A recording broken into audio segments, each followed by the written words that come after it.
Welcome to Soapy. I'm Rebecca Budig. And I'm Greg Rikaart, and we are in New York City for a very, very special guest. Yes, we are. You're not going to talk about Hawaii and Brady Bunch?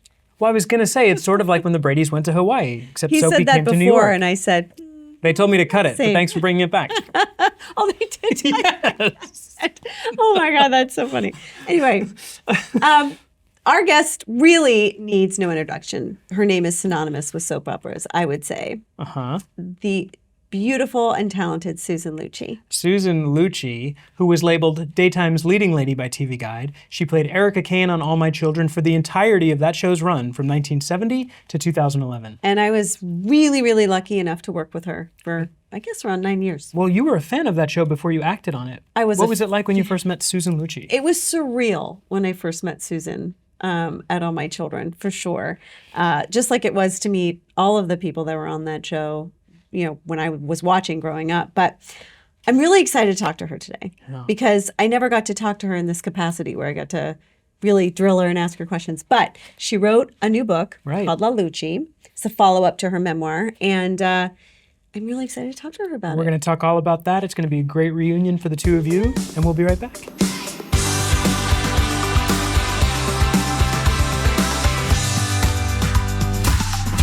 The divine Susan Lucci, welcome to Soapy. Thank you Susan. so much, Rebecca. I'm so happy to be sitting here with you after so many years on All My Children together. Thank you. I am so happy to be sitting here with you. I The mean, it's minute I heard crazy. about this was like, yes, I I want to do saw Rebecca's show. Susan off camera before we started, and I'm like, you look exactly the same. Thank you, and so do you. No, I don't know. I Yes, don't know you about do. that, but you really do. Thank you. Okay.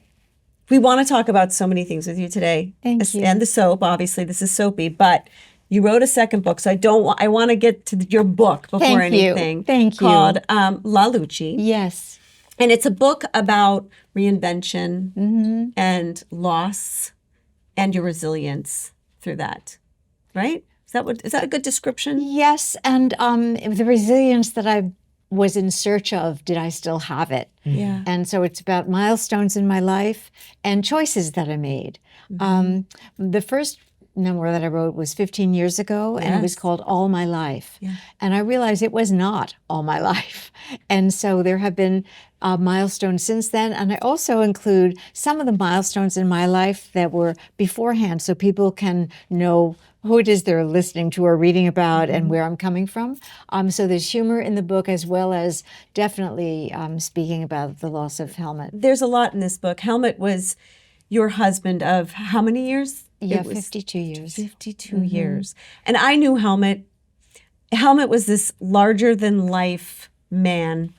He was a fabulous cook. Yes. You had us to your house once and he made spatula and he inspired me. He taught me how to make spatula. Oh, that's and I great. made spatula and I got all the, he's like, oh, you just need this. You just need a strainer. I mean, he made it look so simple. It wasn't that easy for me. But that loss was, I mean, it kind of is the greatest loss, I think, of your life, aside from your mother, who you lost. And you talk about that in the book as well. I do. I do. Your fabulous, glamorous mother.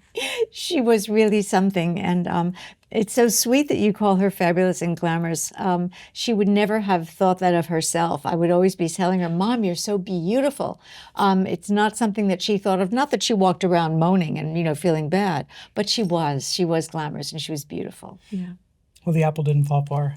Oh, thank you. So I have a question. I wanted to know, it is a beautiful, beautiful read, and thank you for all of your words. Was it therapeutic for you to write this? Did it help you on your healing journey? It was. It really was. I was telling Rebecca before we went on the air, Nelson DeMille, the writer, he and his wife were very good friends of Helmut's and mine, and he lost his wife. She was 54, way too young, and she had been one of my closest friends.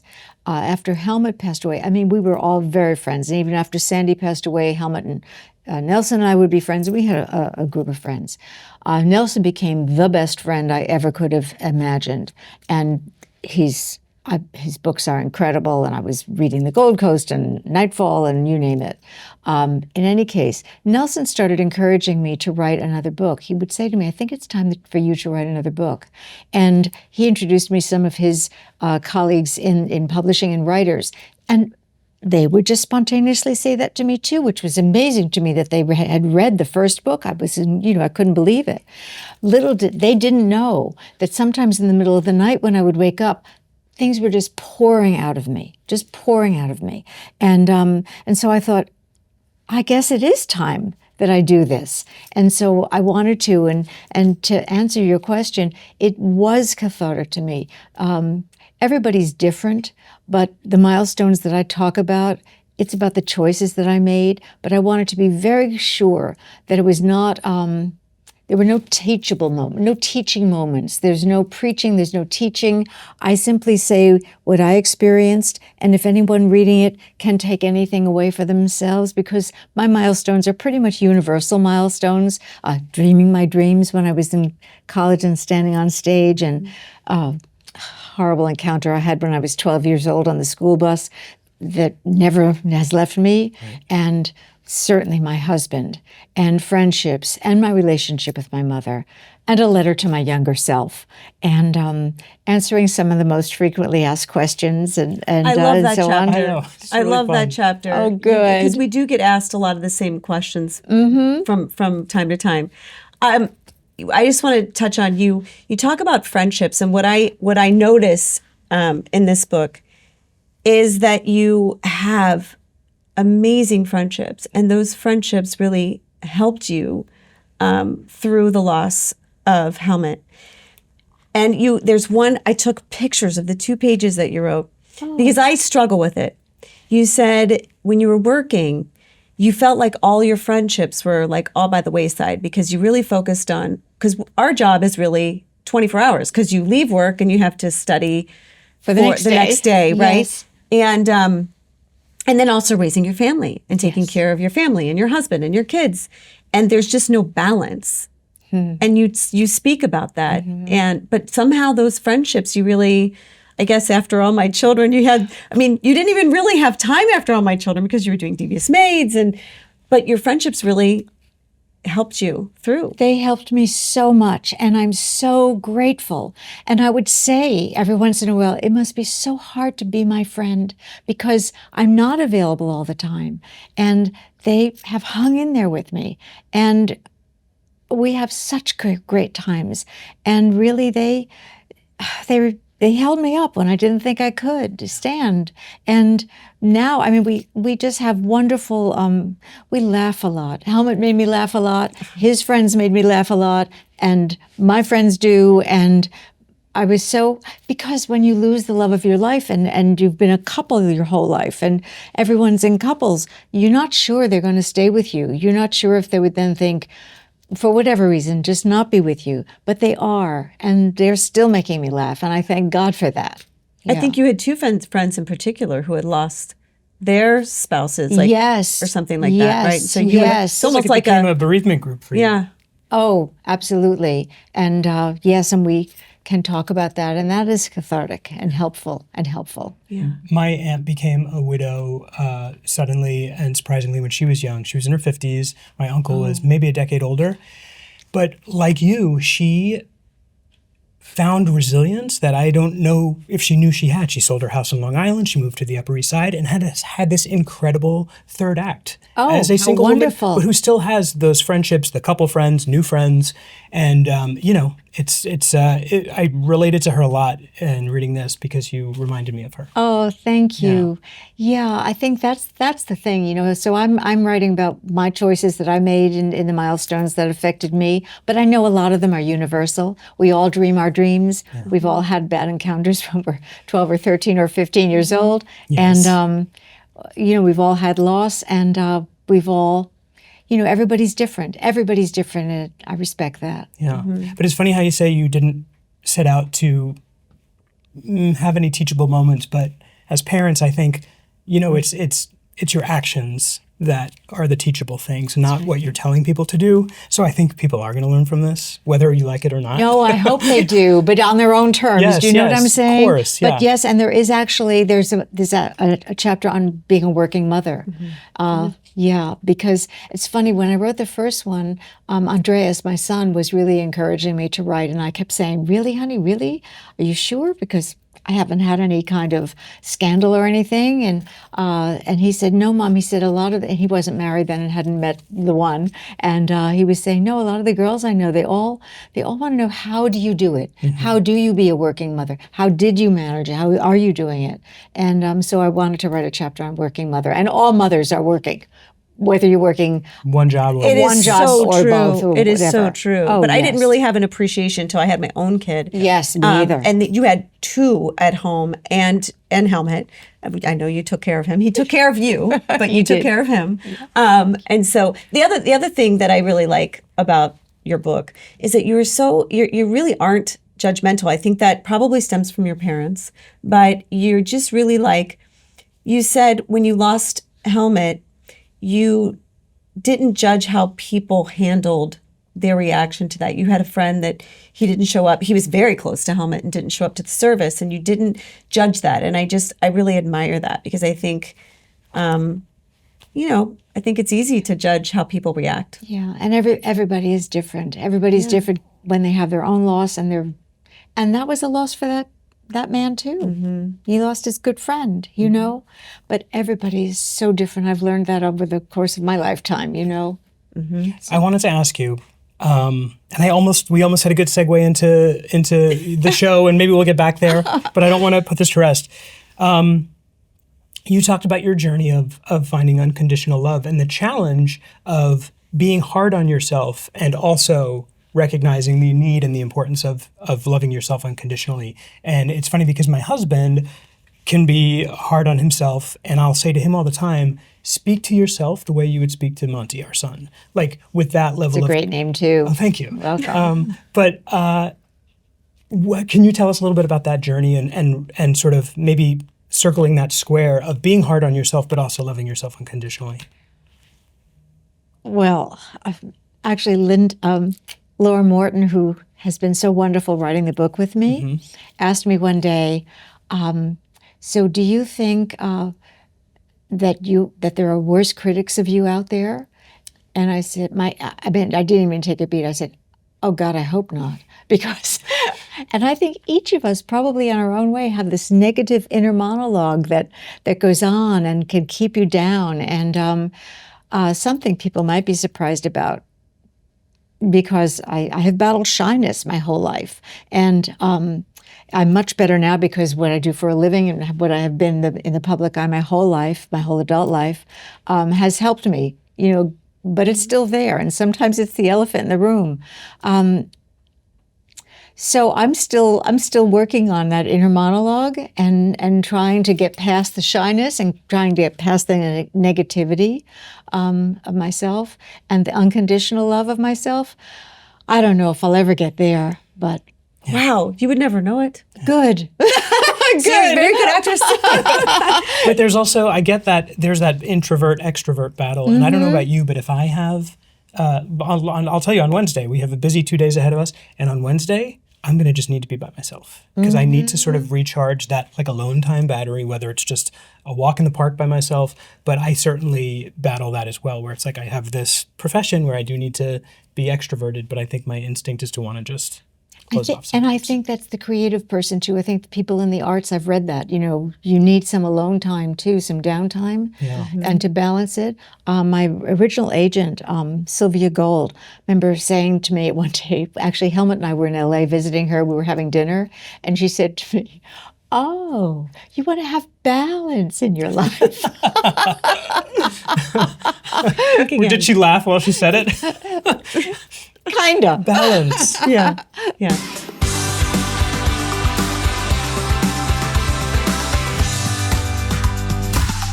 Let's talk about Erica Kane.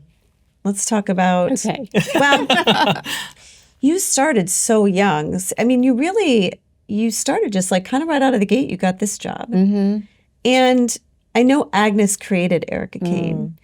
did you ever, Erica Kane on All My Children, for those who maybe don't watch soaps, for the one person in the world who doesn't know who Erica Kane is, she is the biggest, I think the most well-known character from daytime, wouldn't you say? Thank you. Would you say that? You would agree with that, right? Come on.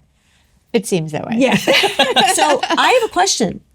At what point did you know that Erica Kane and your character was as big as she was? I mean, it's kind of weird. All the shows have their popular characters, but I feel like Erica Kane and All My Children, it just kind of went beyond the soaps. Yeah. Was there a certain period of Erica, a certain period of time? Do you remember thinking, wow, I think she's really popular? Yeah, I mean, certainly the press started taking notice, but moreover, I mean, walking on the streets and having truck drivers just go by in their trucks and call, Erica, hi, and then La Lucci, they would call me after that became public. And I was asked to speak at Princeton University when I was 24. And I remember thinking, what in the world do I have to say to Princeton University? I was so flattered. But that was the beginning. That was the beginning of my realizing that it wasn't just me. Agnes was there. Judith Barcroft was there. Ruth Warwick was there. So I remember thinking, as a group, but even so, daytime was not getting that kind of attention at that time. And so that was I thought a very big deal to be invited there. And and then TV Guide did this piece on me. I had been on the show for just about a year. And, those things kind of started adding up and being quite amazing to me. Yeah. And what a character.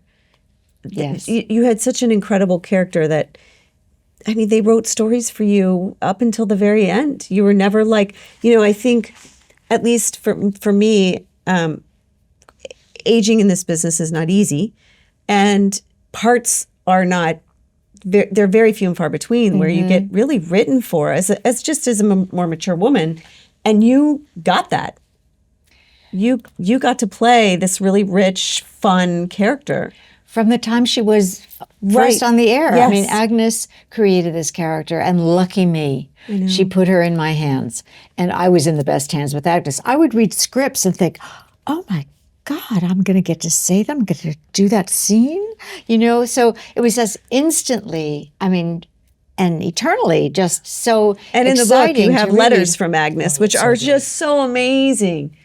It's like you don't see that today. But anyway, they're really amazing letters from Agnes in this book, too. They are. And she was completely amazing. And I would tell you, you were saying how, she kept on always writing these storylines. I would say the first 4 years after All My Children was off the air, Agnes would call me with ideas she had for a story, which was just so thrilling to hear this from Agnes, to hear her tell a story, because she was this amazing storyteller. She really was, yeah. And there was a lot of when All My Children went off the air, I was told by many people, including Agnes at the end, she finally told me that the fans shut down, blew up the lines at ABC, the computer lines, and she said there was one number that you could call, and so I did. I called it just to see if it was really true, because it's kind of unbelievable to crash the lines at a corporation like I love you. You're like ABC. a reporter. You're like really seeing if they... Yeah, I wanted to see it for myself. See if it's true. I have something to say about this. And actually, the recording was to state your displeasure or your upset at All My Children being canceled. Press 1. For all other ABC business, press 2. So it was true. I wonder how many people pressed 2 and been like, actually, I want to make sure my displeasure is being heard. What was that like for you, Susan? Because I know for me, I had been on the show, 6 years straight, and then, 3 years after that. So it was like 9 years, but which is a long time. But Yes. you're on for so long. But The I entire remember run of the show. Yeah, I remember when it ended, and you speak a little bit to this in the book, but it just, you kind of don't know who you are. You're like, who am I without this job? Who am I without that part? What Yes. what is happening? Yes. Yes. And to go from it's like true. working like this all the time to Yes. just kind of, which is good to sit, but I didn't sit though. Yeah, I know. You're like me. I no, know. Yeah, no, you don't either. I know. No, I just kept on going. Well, I was very lucky to meet Mark Cherry. Yes, I know. And then do Devious Maids Right. and start commuting from Atlanta. But we had already been commuting from LA. That's right. For 2 years too, back here to Yeah. New York. And you stayed in your fabulous house, I remember. And the way you decorated your house always stayed with me. That was his house. That was my That house. was your house? That I And bought then- from him, and then he moved right next Literally door. right next door. Oh, No, much to my I know. dismay. Wow. He made my life pretty rough. Oh, I think I make your life wonderful. Oh, yes, you do, of course. But no, I think that I think where you were going with that, and I can relate to this too, because I had one job at Young and the Restless for 15 years. It ended suddenly, and I used to pride myself on thinking that I had a good life-work balance and thinking that I had a perfect understanding of the role of that job in my life. And then it went away, and I said, "Oh no, that was far more important to me than I realized, and far more important to my identity than I realized." And then I had to and I had no choice but to sit and do the work because I was unemployed and I didn't meet Mark Cherry. You did when you were I did. trick-or-treating? Yeah, that's true. Oh, Years later. wow. No, but that it took a while to really sort of to heal from that. And then now I have a new job, but the new job, I think I am certainly much more clear on where that lives in my pie chart of my life, if that makes any sense. No, it does make sense, and you are more evolved than I was. Well, because I had no choice. You didn't do it like that. No, Well, I- you went right into Devious Maids, I suppose. Pretty but you're quickly still after breathing that character. I mean, And you're there playing is- a different character, Exactly. a different writer, a different Different voice. different voice. Yeah. Different voice and having different experiences, which was good. That was good for me. But the grieving period still was there. And still to this day, people will ask me, do you miss it? Yeah, I miss the character, of course. And I miss being part of that fantastic team. And it was a fantastic team. I miss that very much. And the individuals in that team. Yeah. We had such a great, you talk about being on the show for a long time. Yes, it was a long time, but it was a new play every day, a new script for a character that was spectacular. I found her to be. But I remember walking into the building. I was always very happy walking into the building and going to my dressing room and seeing everybody. But I remember walking in one morning, and it was about 25 years in. I remember thinking, has anyone noticed how long I've been here? Has anyone noticed how long we've been here, Yeah.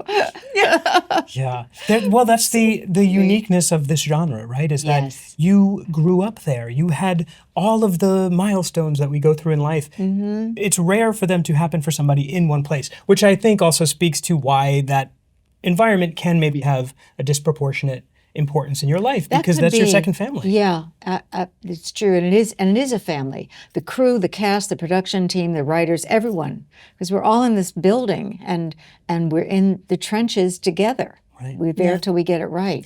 But you had been there long enough so when you did have children, they really worked around. They made sure you were home, didn't they, for dinner?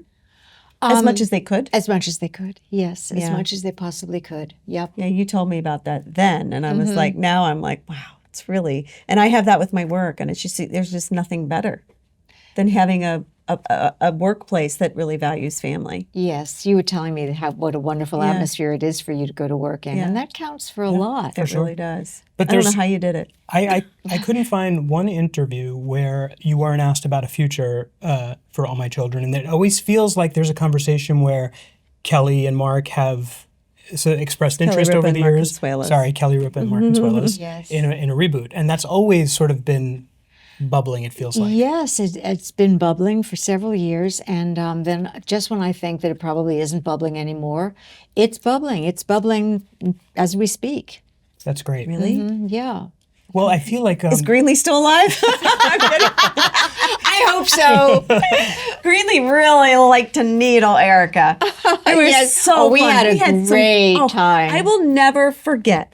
I will never forget this as long as I live. Alicia and I still talk about it, and we still laugh about it. Oh, good. there was a scene because I guess Bianca had come out as gay and you were struggling with it, right? Or Erica Kane was struggling with it.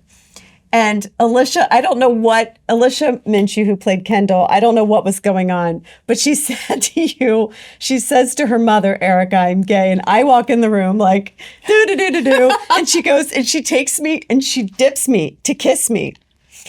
And I have no idea what's going on. This is, and Alicia, because she's a little tiny stick, she fell because she dipped me to kiss me and fell on top of me. And we are laughing so hard. We're like laughing, we're crying. And we look up and Susan is still acting. She's like, she's not cracking. The show must go on. Oh my God. I mean, we were dying. We were dying. I will never forget it. I remember that day. You do? Yes. You didn't crack. You didn't miss a beat. No. You're a pro. She's a pro. She's a pro. She knows what she's doing. She's a pro. I know. I'm so sorry. Well, that storyline in particular, and there's many, and it's funny because we always say there's more interesting things to talk about than storylines that we've done, but that was groundbreaking. Yeah. And Eden Regal, who we love, who of course played Bianca, and Alicia. Love Alicia. Yes. I know. Talks about, and this was, I think, part of the brilliance of Agnes, right? Where it took Erica a beat to really come around. And it was almost like the audience was rooting for you. And in rooting for you to accept your daughter, who's a lesbian, they're sort of going through that journey and they're finding their acceptance if they were lacking that at the same time, which is just brilliant. That was the genius of Agnes. Yeah. She told a story from everybody's point of view. You know, whatever the story was. We would hear Palmer Cortland chime in, you know. I bullied her. My character bullied her. I called her Lesbianca. Oh, that's You couldn't right. even get away. You couldn't get away with that now. No. I mean, well, I don't know. Maybe you could, but You could as the villain. I don't know. My kid is taught not to do things like that now, Sure, right? In sure. school. So thank God. But yeah, that was Yeah. my character was taunting her. And see, this was Agnes, and Agnes fought. You would think Agnes Nixon, she had already set so much success that she could put on the air, write her stories as she saw fit. She had to fight, to get that on the air for several years, and she finally did. And it's when we talked about this a little bit off in the green room too, because it's when I was going on Broadway in Get Your Gun, and But you did a fabulous job thank with you. Tom Wopat. Yes, Yeah. I love I was Tom so lucky Wopat. to go in right after Bernadette with the original company. It was amazing. But in any case, I was supposed to go again in the spring, and ABC. My feeling was they wouldn't let me go, and I realized once the storyline with Bianca happened that they couldn't let me go. And once I was doing that storyline, that's why they made that decision, and I understood it then. Because the storyline was going to be so encompassing, engrossing, they couldn't promise that I could get there for the half hour that you need to be at the stage before the show. Well, you got to do it for the you were there for a month or 6 weeks, right? Doing Get Your Gun? Did that scratch the itch enough for you? Or do you want to do Broadway again? Oh, well, listen, it was, the dream job to go have your Broadway debut playing Annie Oakley. That was pretty hot stuff. I know. So, it would depend. Classic. Got to do. There's so many good things. Yeah. Well, you still are. I mean, you've done this show recently.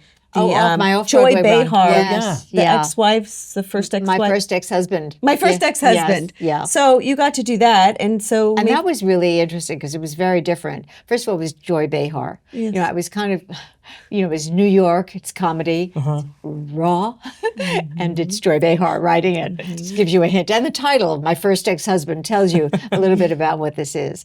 And this was a combination of character study and stand-up. And I had never done anything like that before. So I think it's really fun to get out of your comfort zone and important, even when maybe it's not fun at first, but it's really great to do it. And I loved every minute of it. And I got to work with like a master class every night with Judy Gold, who is a stand-up comedian and is so wonderful, and the other actresses. Actually, Tanya was in the show. Tanya Pinkins. And she was fantastic. Tanya Pinkins was on our show. I can't remember who she played on All My Children. And I know this. I mean, geez. How many people? Olivia. Oh, yes. She was a wonderful, impressed. strong-willed, Wasn't very she a strong lawyer? woman. She was a lawyer, believe a she was very a good lawyer. one. Olivia. Yes. Well, Olivia. Olivia. Yeah. Good for you, Susan. Well done. I don't remember anyone's name, let alone their character name. But I do remember Tanya. She was so lovely. You know, and this was. But you did this after Helmut passed away. Yes. And he was kind of like your source. I'm not that you don't have your own self-confidence. he was my rock. But There's he no was your question. confidence. He was on that. He was like going, you're going to do this. It's going to be amazing. You're going to do this. So it's really commendable that you went out and you did things like that scared you. Mm-hmm. Thank you. No, I had to. I had to. This is, the thing about resilience. I grew up being a very happy person, and I always thought I could be resilient, but that took everything out of me. So, I also feel like describing Helmut's upbringing and how challenging that was, and the story of his mother. I'll let the readers, but the story of how his mother took care of them when they were little. He grew up in World War II. In Germany and Austria. Austria. Mm-hmm. But it was almost like you guys were living bookended challenges, right? Like it's almost like he front-loaded a lot of his challenges as a child, and like you said, you things were easier, and then the resilience that you had to find has been like a later in life. That I had to actually. Yeah. I thought it was gone. Dig deep, yeah. Mm-hmm. And I thought that was an interesting take on the book.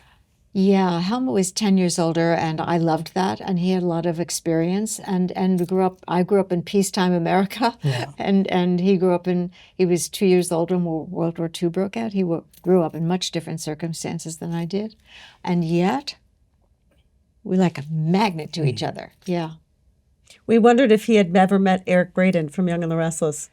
Oh, I wonder about that too. They probably would have lapsed into German. No, I know they would have. I know. He asked me. He goes, "Did Helmut and Eric know each other?" I said, "I don't know. I mean, I guess it's possible." I felt like when we were in New York doing soap operas, we never really got to see the people from LA unless we were at the Emmys. At the Emmys, Mm-hmm. yeah. No, it's true. No, I don't think Helmut ever met Eric Braeden. I will tell you that several times we met Wolfgang Puck, and Helmut and Wolfgang Puck. Wolfgang is Austrian too, and also both an chefs. executive chef. Right. Yeah, they got along so well. I'm He sure. was so into food. Yeah, I remember Helmut was so Yeah. into food. That's a good person to be married to. it was a very good thing. Has it inspired you to cook? On your Inspired me own? to eat. No, but like now that he's gone and you're on your own, do you cook? Do you ever? Not I like really. that you have. Do you still have 2 cups of coffee, one in yours and one in his? I do. Mhm. Mug. Yeah, I do that. I love that. And I love how you fought the urge to, really shake things up and sell your house and move into a condo and decided to stay. That was something that I had learned from, I love the mix of generations. I always have. I mean, one birthday I had a big lunch with my daughter and her friends and my friends and the mother-in-laws and the mothers. And it was great. Everybody really has a lot to learn from each other. And so that was great. I love that. We also have jobs, right, where we work with people who are decades younger Yes, than us. and I love decades this. older I than do us. love I this love about. I this. love this about a soap opera. You've got to have the matriarch, the patriarch, and then you've got to have the young, new everybody kids in starting between. All the out. generations. Everything. I love it. I love that you speak about that in the book, about the people the women that you've admired, and some of which were on our show, Ruth Warwick and Eileen Hurley. I And want Fra. to say Eileen Fulton, but Eileen Hurley. Yeah, James Mitchell. I just remember talking to James Mitchell, who was on our show, and just all of his stories. And we have John McCook. Oh, yeah. yes, you do. Oh, Lovely, lovely man. stories upon stories upon stories. Yeah. But the I feel so lucky. And we had 2 younger actors from Bold and Beautiful on the show as well, and I was like, oh, that's the blind spot for me. I can relate. I've been relating to people who are older than me my whole life, but talking to these Gen Xers, it's like they're speaking another language. Oh. So I've got some work to do there. I'm learning how to converse with the younger kids. They seem like aliens to me. I don't know. You got a better handle than I do. I don't know They about start that. talking about TikTok. Oh yeah, all that stuff. Are you? I know you're on Instagram. Yeah, I'm on Instagram. And recently, people are talking to me about going on TikTok, but I haven't really? done that. Yeah. No, I think either. Instagram is wonderful, and it's pretty full-time doing Instagram. It's so full time. I can't imagine doing anything else. There's Snapchat and TikTok. And do you do TikTok? No, I do not. I do not do TikTok. You don't? No, I'm so surprised. Why? I don't know. You seem so techie. I'm not. It's all a ruse. I'm more anyone that's more techie than you, which is everybody, is I techie. use a paper calendar. I get a lot of crap for Oh, that. same. Oh, see? Oh, See? yeah. Oh, And yeah. Andreas is constantly saying, Mom, why don't you put it on your phone? Well, no, because phones, they can fall in water and they can disappear and No. whatever. But I still like a paper boarding pass on the plane. I do too. I don't want to go to the kiosk. And do the scan it. Susan, let's talk about this movie that is coming out, I guess, is it next year? Yeah, they're saying first quarter. Called, So January. yes, February, March. it's Jonah Hill wrote Yes. and directed, And is in it. Jonah wrote it, directed it, and he's in it. And he's spectacular. and it's called Outward. Outcome. Outcome. Yes. Outcome. Yeah. So tell us And how. it's starring Keanu Reeves. Yes, Yeah. yes, because you mentioned that, and I think you mentioned it, or did I just find it somewhere? I don't know. No, you mentioned it, right? I do. Mhm. So tell us about that experience and what happened. How did it happen? Well, so I received this script. I was told I was receiving this script from Jonah Hill, and for his movie, and it's for Apple Plus, and my name was watermarked. Susan Lucci was watermarked. It was an offer, and I read this script, and the part. It's not a big part, but it's pretty sizable of the scene and very powerful. And I remember thinking, this is really something, and this is challenging. But it was going to require me to go to a place I thought I was still too raw to go to. Not that it's literally the same rawness or same place that caused the rawness, but I was just coming out of it, being that raw. And I thought, this is probably just not good for me to do. I don't know. It's good for my career to do, but I don't, as a human being, it's probably not good. So I called my publicist actually and said, I just don't think I can do this. And I told her why, and she understood. But then I read the script in the late afternoon, early evening. When I went to bed that night, I couldn't help myself. I started working on this character. Wow. And I thought, maybe I should read this again in the light of day. Maybe I should give it another go around, because God, I would hate to watch this and see some other actress take the challenge and I didn't take the challenge, and I need to look at this again because it's really good. Maybe it's okay if I do this.